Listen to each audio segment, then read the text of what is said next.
अवलोकन। प्रणाम दादी। ध्यान के बाद हमेशा अपने संपूर्ण तंत्र का कुछ मिनट के लिए बारीकी से अवलोकन करना और ये देखना कि मैं कैसा महसूस कर रहा हूँ और मेरे अंदर क्या हुआ बहुत ही उपयोगी होता है। उसके बाद मैं उन अनुभवों को एक डायरी में लिख लेता हूँ। मैंने पाया है कि मुझे हमेशा अलग अलग चीज़ें महसूस हुई है या फिर कुछ भी महसूस नहीं हुआ, ये ठीक भी है। तब भी मैं लिख लेता हूँ, आज कुछ अनुभव नहीं किया या मेरा मन विचारों में उलझा था और मैं ठीक प्रकार से ध्यान नहीं कर पाया।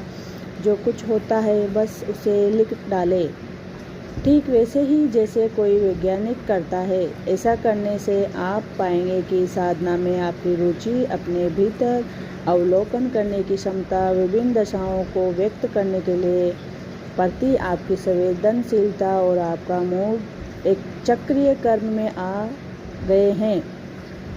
आप विभिन्न प्रकार के अनुभवों को महसूस करने लगेंगे। यह एक व्यक्तिगत उदाहरण देता हूँ। काफ़ी सालों पहले लिखे गए एक विवरण से मैं बहुत चकित हुआ। उस समय एक विशिष्ट अनुभव मुझे बहुत ही सामान्य लगा था। मैंने लिखा था कि मैंने ध्यान के दौरान एक विशिष्ट व्यक्ति को देखा और हम एक हो गए। कल अचानक मैंने अपनी डायरी खोली तो वही पेज सामने था। इसने मुझ पर एक रॉकेट की तरह प्रहार किया और मैं रो पड़ा। इसका इतना गहरा प्रभाव पड़ा, मगर जब मैंने इसे लिखा था तब ऐसा कुछ नहीं हुआ था।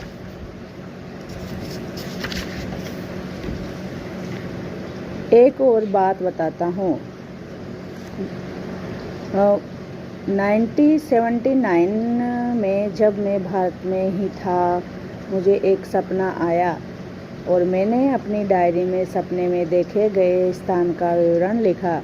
उसमें एक झरना था, 150 फीट के विशाल व घने छायादार पेड़, लॉन और एक छोटा सा घर। सपने में मैं अपने द्वितीय गाइड चारी जी के बगल में बैठा था और वहाँ हमारे साथ 4 या 5 अन्य लोग थे।